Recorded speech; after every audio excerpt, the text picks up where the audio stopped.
El Evangelio según San Mateo y leemos en el capítulo 2 desde el principio.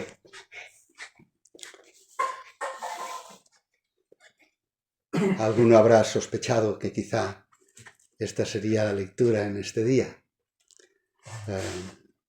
Mateo capítulo 2, donde leemos desde el principio. Cuando Jesús nació en Belén de Judea en días del rey Herodes, vinieron del oriente a Jerusalén unos magos, diciendo: ¿Dónde está el rey de los judíos que ha nacido? Porque su estrella hemos visto en el oriente y venimos a adorarle. Oyendo esto, el rey Herodes se turbó y toda Jerusalén con él. Y convocados los principales sacerdotes y los escribas del pueblo, les preguntó dónde había de nacer el Cristo.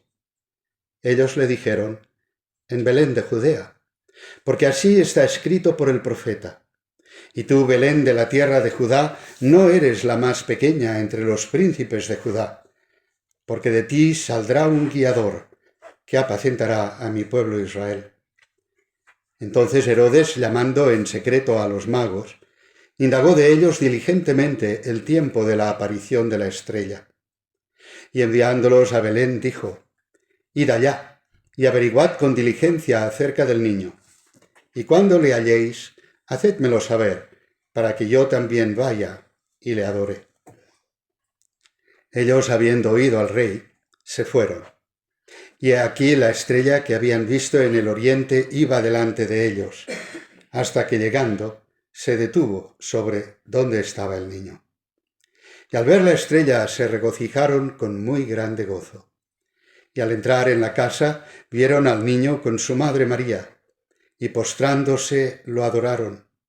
Y abriendo sus tesoros le ofrecieron presentes: oro, incienso y mirra. Pero siendo avisados por revelación en sueños que no volviesen a Herodes, regresaron a su tierra por otro camino. Después que partieron ellos, he aquí un ángel del Señor apareció en sueños a José y dijo: levántate y toma al niño y a su madre, y huye a Egipto, y permanece allá hasta que yo te diga, porque acontecerá que Herodes buscará al niño para matarlo. Y él, despertando, tomó de noche al niño y a su madre, y se fue a Egipto. Y estuvo allá hasta la muerte de Herodes, para que se cumpliese lo que dijo el Señor por medio del profeta, cuando dijo: de Egipto llamé a mi hijo. Herodes entonces, cuando se vio burlado por los magos, se enojó mucho, y mandó matar a todos los niños menores de 2 años, que había en Belén y en todos sus alrededores, conforme al tiempo que había inquirido de los magos. Entonces se cumplió lo que fue dicho por el profeta Jeremías, cuando dijo: voz fue oída en Ramá, grande lamentación, lloro y gemido. Raquel, que llora a sus hijos, y no quiso ser consolada porque perecieron. Pero después de muerto Herodes, he aquí un ángel del Señor apareció en sueños a José en Egipto, diciendo: levántate, toma al niño y a su madre, y vete a tierra de Israel, porque han muerto los que procuraban la muerte del niño. Entonces él se levantó y tomó al niño y a su madre, y vino a tierra de Israel.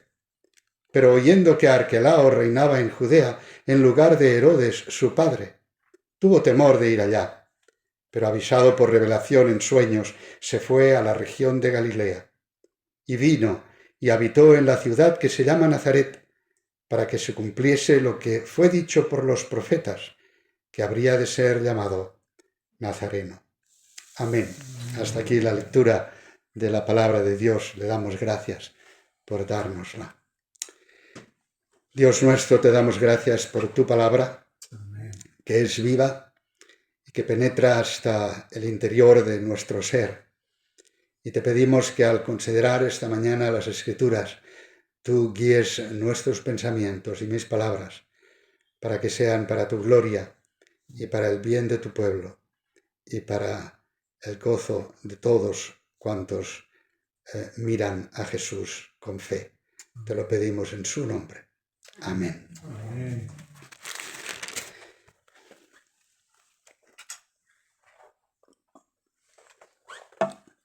Probablemente todos nosotros recordamos el significado de a lo que nos referimos cuando decimos la Edad Media. Y aun si no recordamos con precisión el tiempo exacto del que cubre, tenemos una idea de lo que va. Quizá lo que no nos es tan familiar es que el mismo periodo se ha llamado también la Edad Oscura. Y esta idea de la Edad Oscura se originó en un pensador italiano que pensaba que todo lo que había venido después de la caída del Imperio Romano, bueno, pues era de muy mala calidad y que en realidad todo lo que había habido es atraso. Hoy en día sabemos que no fue así, sabemos que esos años de la Edad Media, culturalmente, etcétera, no fueron tan oscuros como se pensaba, pero incluso hoy, cuando se propone algo que parece ser un regreso a viejas formas indeseables, la gente a veces dice eso, ¿no? Eso sería como volver a la Edad Media. O le dicen a uno, no seas oscurantista. Porque ciertamente ha habido periodos en la historia, mejor dicho, ciertamente la oscuridad es lo que ha caracterizado muchas etapas de la historia. Incluso la nuestra, aunque en una menor medida, pero ciertamente, sin duda, el mundo gentil, aparte de Israel, el mundo aparte de aquel pequeño núcleo poblacional de Israel, estaba, como dijo el profeta, sumido en tinieblas. Pero el nacimiento de Jesucristo cambió las cosas. El nacimiento de Jesucristo cambió de una manera radical aquello que se había declarado por el profeta en cuanto a descripción de la realidad. Hemos leído en Isaías, también en el capítulo 60, dice, porque he aquí que las tinieblas cubrirán la tierra y la oscuridad los pueblos. O en el capítulo 9, el pueblo que andaba en tinieblas, a los que habitaban en la tierra de sombra de muerte. Y eso porque en general la humanidad y también en ciertos periodos de la historia, más que menos, el mismo pueblo de Israel había dejado de lado completamente la palabra de Dios, cuando Dios de diferentes maneras les había mandado el mismo mensaje. Oh casa de Jacob, venid y caminemos a la luz de Jehová. Isaías hace referencia a esa oscuridad que gobernaba la mente de las personas en general, en grandes números, a millones, podríamos decir, y que les causaba, como afirma el capítulo 9, que caminaran en tinieblas. Claro, hay un sentido, por supuesto, en el que el mundo entero estaban en tinieblas, especialmente los gentiles, pero insisto, la venida de Jesucristo cambió radicalmente esa realidad, empezó a cambiar esa realidad. Y Mateo, al principio de su evangelio, empieza a mostrar cómo eso fue así. Y es interesante porque tradicionalmente, y bueno, creo que correctamente, identificamos el evangelio según San Mateo como un evangelio escrito ciertamente por un judío como Leví, y escrito pensando mayormente en la comunidad judía, en la comunidad de Israel. Y sin embargo, es en el Evangelio de Mateo, en el único en que se encuentra este relato, en el único en el que se encuentra el relato de la visita de esos sabios de Oriente. En el único Evangelio en el que se encuentra desde el principio mismo del Evangelio el impacto que la venida del Señor Jesucristo, el impacto que la encarnación del Hijo de Dios tuvo sobre el mundo, no solo sobre Israel. Porque recordemos que la actitud entre los judíos, no solamente en aquel tiempo, pero quizá más todavía en aquel tiempo, es que el Señor, que Dios era el Dios de ellos. Y que la salvación era en todo caso para los judíos que cumplían la ley. Pero Mateo desde el principio del Evangelio nos deja claro que no es así, que Dios es el Dios de los pueblos y que Jesús es el Salvador del mundo, de todos aquellos que en el mundo creen en él.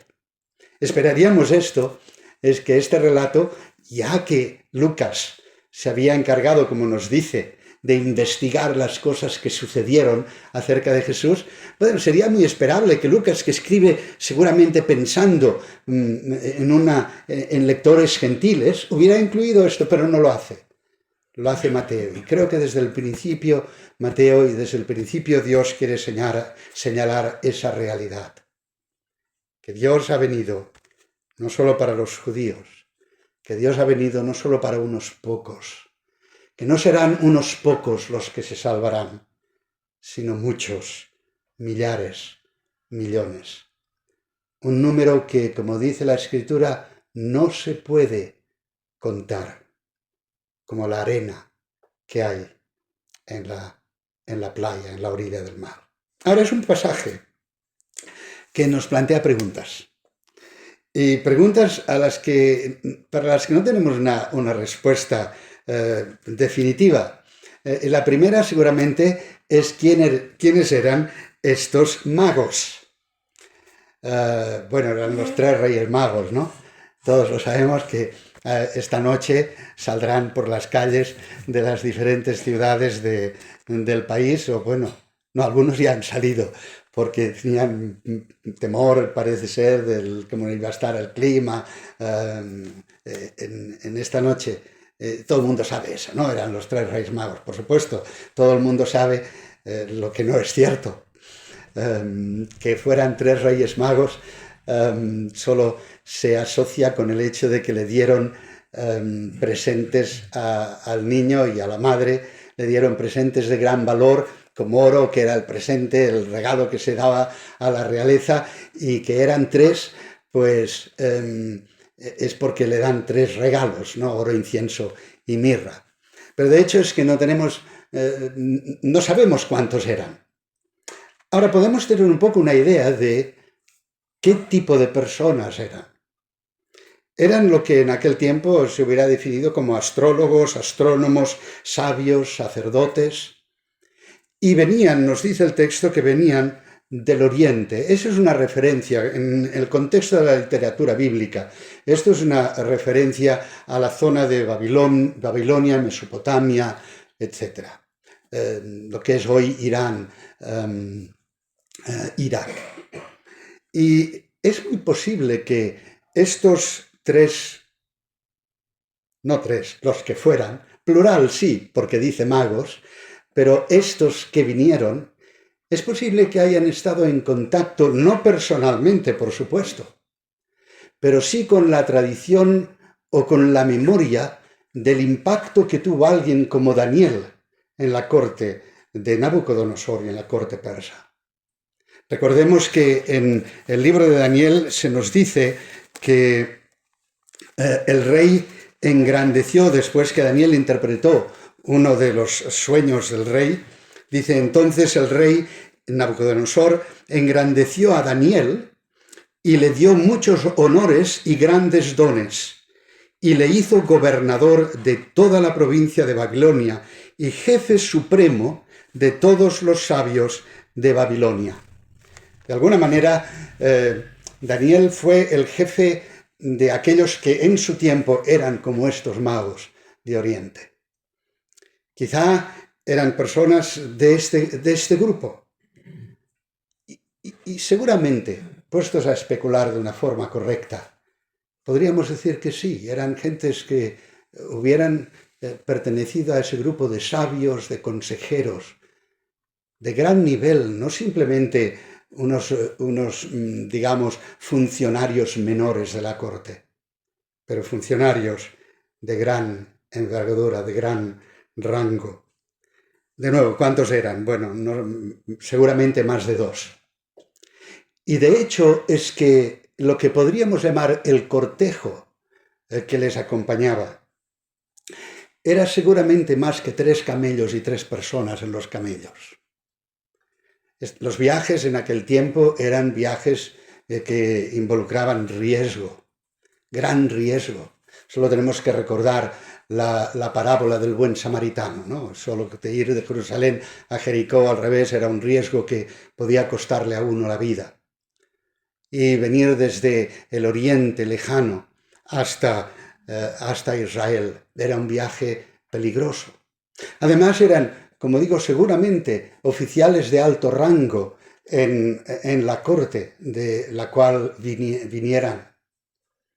Tendrían su guardia personal, tendrían protección para los regalos, con toda seguridad, para los regalos que llevaban 3 individuos en 3 camellos, hubieran sido presa fácil y pronta de quienes buscaban las posesiones ajenas.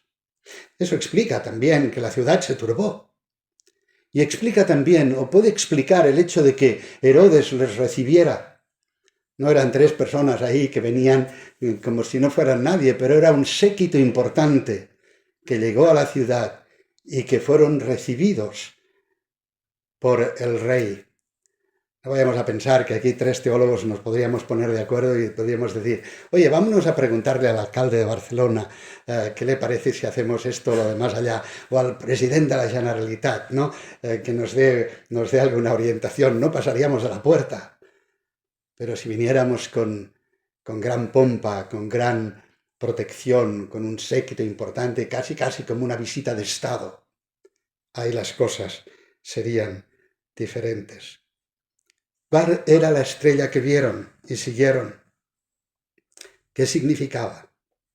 Bueno, se han sugerido varias posibilidades, pero lo cierto es que no podemos estar seguros y lo más razonable es simplemente reconocer lo que escribe Mateo y cómo describe Mateo, por ejemplo, en el versículo 9. Ellos, habiendo oído al rey, se fueron, y he aquí la estrella que habían visto en el oriente iba delante de ellos, hasta que llegando se detuvo sobre donde estaba el niño. Era un evento sobrenatural. No era simplemente un cometa que había pasado por allá, pero era un evento sobrenatural. Incluso me atrevería a decir que había una medida de protección de lo que el efecto de esa estrella pudiera realizar sobre la zona a la que estaba iluminando. ¿Cuándo tuvo lugar el evento? Bueno, eso sí que lo sabemos todos. ¿No? Allí con el niño en el pesebre, con José y María y el asno y el buey y los reyes que llegan y los pastores que están por allí. Bueno, pues tampoco sabemos. Mateo nos dice que llegaron a la casa, ya no era el pesebre, y no sabemos si era después de un mes, después de 2, después de 3, 1 año o 2. A veces se piensa que fue después de 2 años, porque ese fue el número de años de los niños que Herodes mandó matar, pero conociendo un poco a Herodes, no podemos estar seguros ni siquiera de eso. Sí, obviamente, mientras la familia estaba todavía en Belén. El rey Herodes era un hombre extremadamente cruel. César Augusto dijo, haciendo un juego de palabras con el idioma griego, dijo que para uno le era más conveniente ser el cerdo de Herodes, que en griego es Hus, que el hijo de Herodes, que es Huios, porque a los hijos los mataba, serían los cerdos, no. Herodes mató a varios de sus hijos por temor, constante temor, de que alguien le arrebatara el trono. Era casi como una obsesión en Herodes y ciertamente se encuentra aquí en esta situación. Pero hay una pregunta sobre todo que de alguna manera me hace que las ruedas por aquí dentro del cerebro empiecen a girar. Y la pregunta es simplemente esta: ¿por qué no había nadie más buscando al Cristo? Vamos un momento al capítulo 2 del Evangelio de Lucas. Lo que pasó cuando nació Jesús no fue una cosa menor. No fue simplemente algo que pasaría desapercibido. Ciertamente, si pasó desapercibido para mucha gente, no pasó desapercibido para los pastores. Y en el capítulo 2, a partir del versículo de Lucas, a partir del versículo 8, vemos la descripción de lo que sucedió. Vemos cómo los pastores fueron, siguiendo las instrucciones del ángel, fueron a ver dónde había nacido el niño. Y en el versículo 20, mientras en el 19 leemos que María guardaba todas estas cosas, meditándolas en su corazón, ese no fue el caso de los pastores. En el versículo 20 leemos, y volvieron los pastores glorificando y alabando a Dios por todas las cosas que habían oído y visto, como se les había dicho. Volvieron. Y me imagino que volvieron a algún lugar donde había otra gente. ¿Y quién no contaría algo así? Si nosotros cuando vemos algo tan bonito, pero tan común como una aurora boreal, le hacemos foto y lo ponemos en Facebook, en Twitter o en lo que sea que la gente usa, alguna de estas cosas. Y lo guardamos y queremos que la gente lo sepa. He visto tal cosa, las luces en el cielo. Podemos imaginar que los pastores ciertamente no se callaron la experiencia. Y la pregunta es, ¿cómo es que no había nadie más buscando al Cristo? ¿Cómo es que no había nadie más que hubiera querido saber qué es eso que los pastores dicen que han visto y oído? Y creo que esto es la base de los pensamientos, brevemente, que quisiera considerar. 3 realidades que se hacen manifiestas en el texto, en el tiempo, y que irán viéndose y se irán haciendo manifiestas a lo largo del Evangelio según Mateo y a lo largo de los Evangelios en general y a lo largo de la vida. 3 verdades. La primera, Cristo nos busca para que nosotros la encontremos. La segunda, que Cristo es el que hace que le adoremos. Y la tercera es que es Cristo que nos ha dado entendimiento de su palabra. En primer lugar, entonces, es Cristo quien nos busca para que nosotros lo encontremos a Él. A veces se ha usado la expresión, y aquí levanto la mano como culpable de la acusación, de usar como título para un sermón de este texto algo así como los sabios todavía lo buscan. Bueno, no, pero no es exacto, porque no es que nosotros lo buscamos porque somos sabios, es Él que nos da la gracia, es Dios quien nos da la gracia de buscar a Jesucristo para encontrarle. Él nos busca. Y lo podemos observar, creo, en 2 aspectos que la narrativa destaca. El primero es la ceguera de Israel. La ceguera de Israel. Bueno, podemos esperarla de Herodes. Al fin y al cabo ni siquiera era judío, era un idumeo de Edom. No era rey legítimo de Israel. Lo pusieron los romanos porque los romanos así lo decidieron, pero aun si Herodes se hizo un prosélito al judaísmo, fue evidentemente por su vida, sus acciones, etc., un proselitismo de conveniencia, un proselitismo político. Y, por supuesto, podemos esperar de Herodes la reacción que tiene. Sabemos lo que quiere hacer. Le dice a los magos que le digan por qué él quiere venir a adorar al rey, pero su adoración es una adoración muy extraña porque lo que quiere es matar al niño. Por supuesto que podemos esperar de Herodes una reacción así. Como he dicho antes, toda su vida estuvo temiendo que alguien le arrebatara el trono, incluso matándole. Cuando el autor del Evangelio nos dice que Herodes se turbó, la palabra que utiliza es una palabra que tiene que ver con una intensidad fuerte de incomodidad, de terror casi. Mateo usa la misma palabra para describir la reacción de los discípulos cuando vieron a Jesús caminando sobre el mar. Realmente aterrorizado. Y la ciudad también. La ciudad posiblemente pensando, ¿qué hará Herodes ahora?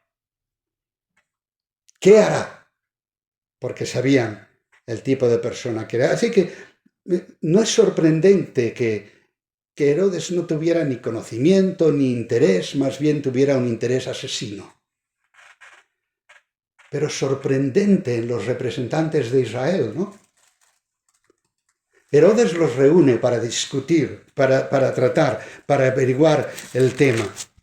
No, oyendo, versículo 3, oyendo esto, el rey Herodes se turbó y toda Jerusalén con él, y convocados todos los principales sacerdotes y los escribas del pueblo, los reúne a todos los principales sacerdotes y los escribas del pueblo, los, digamos, gobernantes del pueblo de Israel y los intérpretes de las escrituras, los reúne y les pregunta, ¿dónde debe nacer el Cristo?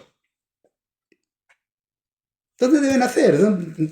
Aquí vienen unos sujetos del Oriente que dice que vienen a buscar al rey de los judíos que ha nacido. Ni siquiera vienen con una pregunta.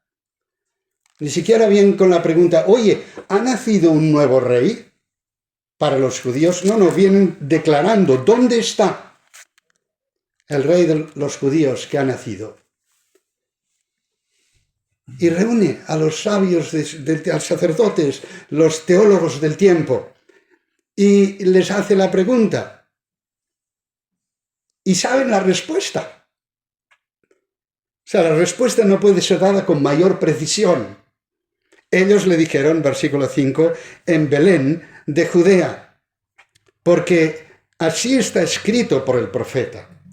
Y tú, Belén, de la tierra de Judá, no eres la más pequeña entre los príncipes de Judá, porque de ti saldrá un guiador que apacentará a mi pueblo Israel.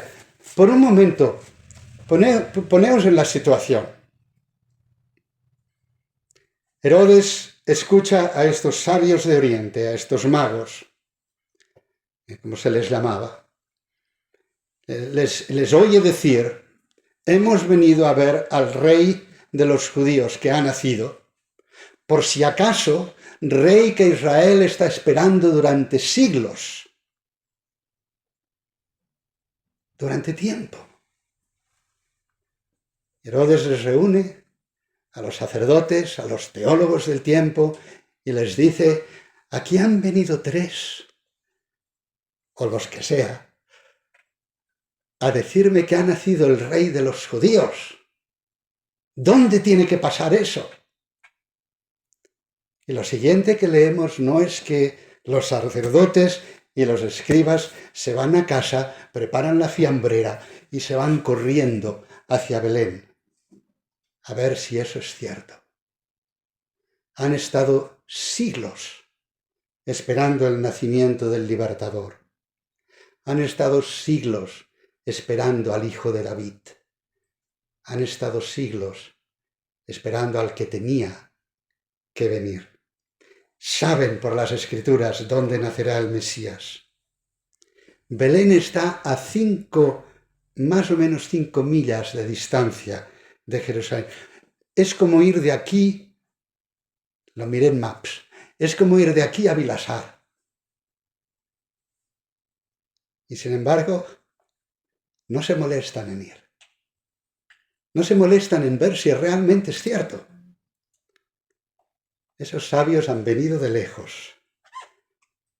Estos líderes de Israel, teólogos del tiempo, ni siquiera se van, como quien diría, a la puerta de al lado a ver si es cierto. La ceguera de Israel. Pero como los sabios de Oriente, por la gracia de Dios, ven. Como estos sabios han venido de Oriente, lo buscan, encuentran al Mesías. Lo encuentran y nos dice el texto que tienen gozo. Tienen gozo y le adoran. ¿Qué es lo que les ha llevado hasta ahí? ¿Qué es lo que hace que quieran buscarle y encontrarle? Bueno, uno no puede ser absolutamente dogmático acerca de ello, pero desde el tiempo de Daniel y por supuesto desde el tiempo del exilio babilónico, había muchos lugares en otros centros culturales donde se estudiaban las escrituras del Antiguo Testamento. Puede ser que hayan hecho la conexión entre lo que había dicho la profecía de Balaam y lo que había dicho Miqueas, porque en la profecía de Balaam se lee: lo veré, mas no ahora, lo miraré, mas no de cerca, saldrá estrella de Jacob y se levantará cetro de Israel. Y que hubieran combinado con eso la idea de tú, Belén Efrata, pequeña para estar entre las familias de Judá, de ti me saldrá el que será Señor en Israel, y sus salidas son desde el principio, desde los días de la eternidad. Puede ser que hayan hecho la conexión. Puede ser que de alguna manera hayan encontrado respuesta en sus estudios, pero fuera como fuera, el Espíritu de Dios, por gracia, les ha guiado a entender. Y han hecho el viaje, un viaje de gran costo y que exige gran compromiso. Y finalmente llegan y encuentran al Mesías. No porque ellos son especiales, no porque ellos son parte del pueblo escogido, pero porque Dios, por gracia, les ha llevado hasta allí. Y así es con nosotros. Cristo me ha buscado. Es Él quien me ha encontrado. Y es Él quien me ha atraído hacia Él. Nadie viene a mí, a menos que el Padre que me envió lo traiga, dice Jesús, y yo lo resucitaré en el día final. Cristo me busca. Cristo me encuentra. Y porque Él me encuentra, yo me encuentro entonces en Él. Y es Cristo quien causa que le adoremos, que nos causa que le adoremos. La actitud de los adoradores aquí es muy clara. No hay muchos detalles que no se dan en la narrativa, pero uno que se destaca por lo menos 2 veces es que vinieron a adorar al Cristo. Versículo 2. ¿Dónde está el Rey de los judíos que ha nacido?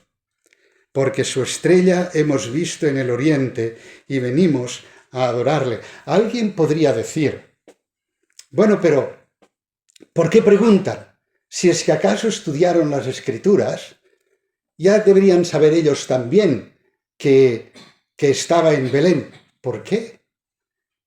Eso no es lo que dice Miqueas.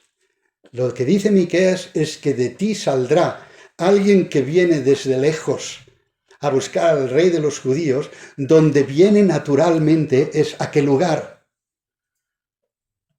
No a un pueblo pequeñito, lejos de la capital. Viene al palacio. ¿Dónde está el nuevo rey que ha nacido? Venimos a adorarle. Y la actitud es muy clara después también en el versículo 11. Y al entrar en la casa vieron al niño con su madre María y postrándose lo adoraron. Y abriendo sus tesoros le ofrecieron presentes, oro, incienso y mirra. La actitud de esos adoradores tiene que, de alguna manera, examinar nuestro corazón. Fueron personas que estuvieron dispuestas a pagar el precio de lo que iba a costar adorar a Jesús. No es un viaje en metro de Plaza Universidad a Plaza Urquinaona. Es un viaje largo, lleno de riesgos. Personas que estuvieron dispuestos a buscar la verdad. Personas que estuvieron dispuestas a declarar su objetivo, incluso a Herodes, sin saber, en principio, cuál iba a ser la respuesta. Personas que, en cuanto vieron al rey nacido, no pudieron hacer otra cosa sino que postrarse, literalmente, echarse a tierra ante él y adorarle. Le contemplaron y le adoraron. Una actitud de profunda reverencia. Pero esa adoración no fue solamente de palabra. Fue una adoración de compromiso, le entregaron presentes.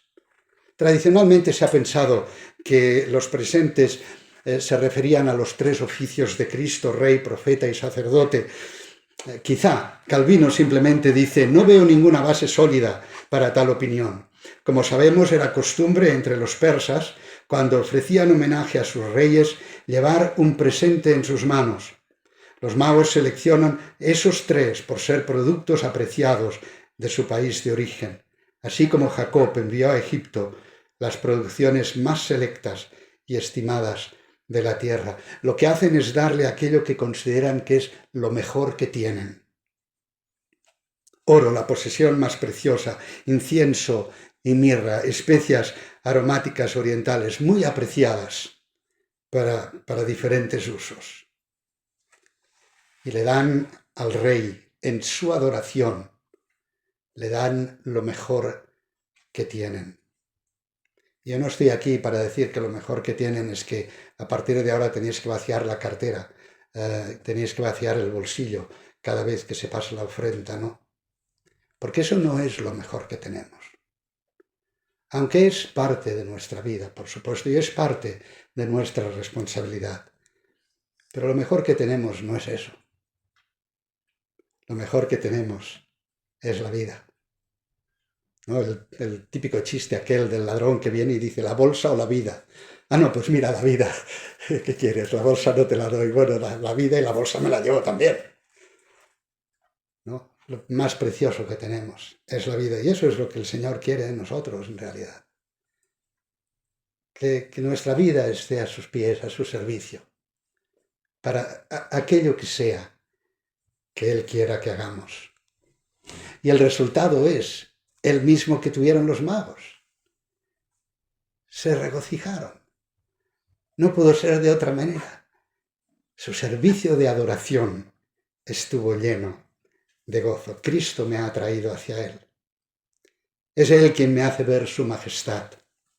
Es Él quien me hace ver su gloria y excelencia, como escriben los autores bíblicos. Él nos llamó y nos impactó con su gloria y excelencia. La vimos. Gloria como del unigénito del Padre. Es Él que me ha hecho ver, y es Él quien demanda y merece mi adoración, no los Herodes de este mundo, sean personas, ideas, modas o tendencias. Es Cristo quien me trae a adorarle. No he venido aquí porque me ha parecido bien. Lo haya pensado, no, es Dios quien me ha traído, es Dios quien me ha llamado. Y para terminar, es, como he mencionado antes ya, es Cristo quien nos da entendimiento de su palabra, para que veamos cómo las Escrituras se cumplen en Él y para que veamos cómo las Escrituras son realmente la palabra de Dios. En la Confesión de Fe de Westminster se dice, no literalmente, no la sé de memoria, pero se dice algo así, que hay muchas pruebas externas, internas, hay muchas razones por las cuales podemos llegar a la conclusión de que la Biblia es la palabra de Dios, de que las Sagradas Escrituras son la palabra de Dios, pero no son estas las que nos convencen. Las que nos convencen son el Espíritu de Dios, que nos da esa convicción, que nos habla junto con las Escrituras y nos da la convicción de que verdaderamente esto que tenemos aquí no es un libro cualquiera, sino la palabra de Dios mismo. Y es la palabra de Dios, el Espíritu aplicándola en mi vida, quien nos da entendimiento acerca de Jesucristo. Todos recordamos, ¿no?, las palabras de Jesús a Pedro, cuando Pedro le contesta correctamente a la pregunta: ¿quién decís vosotros que soy? Las gentes por ahí dicen diferentes cosas. ¿Quién decís vosotros que yo soy? Tú eres el Cristo, el Hijo del Dios viviente. Muy bien, Pedro, licenciado en teología, a partir de ahora no. Pedro, esto no te lo ha dicho carne ni sangre. Esto no es algo a lo que has llegado por tu propia conclusión. pero esto te lo ha revelado mi Padre. Y así fue con aquellos magos, quizá porque conectaron aquellos textos de los que hablaba, quizá porque habían estudiado otras cosas, pero fuera como fuere. La realidad es que así como fue con ellos, es con nosotros hoy. El Espíritu de Dios nos da entendimiento para que podamos verlo a Él, aún en los símbolos ante nosotros hoy. Para que podamos verlo a Él, no solo los símbolos, y no solo lo que los símbolos significan, sino también la realidad que está detrás de ellos. Es Cristo quien nos da entendimiento y que nos da amor por la palabra que Él nos ha hablado. Dios eterno, te suplicamos que nos ayudes siempre a tener ese reconocimiento que eres tú quien nos atrae hacia ti. No es de ningún mérito nuestro. Tú nos has llamado y nos has dado la fe para responder. Ayúdanos, oh Dios, a que recordemos siempre que si te adoramos es porque tú nos das comprensión de la majestad de Cristo, que tú nos has hecho ver la gloria de Dios en Jesucristo. No es algo que hemos encontrado por nosotros mismos, pero es algo que en tu misericordia tú nos has concedido. Y ayúdanos, Señor, a recordar que así como eso reclama nuestra adoración, nuestra entrega, ayúdanos, oh Dios, a recordar siempre que tu palabra nos habla, porque eres tú, por medio de tu Espíritu, quien abre nuestro entendimiento y nos da comprensión. Te suplicamos en el nombre de Jesucristo. Amén. Amén.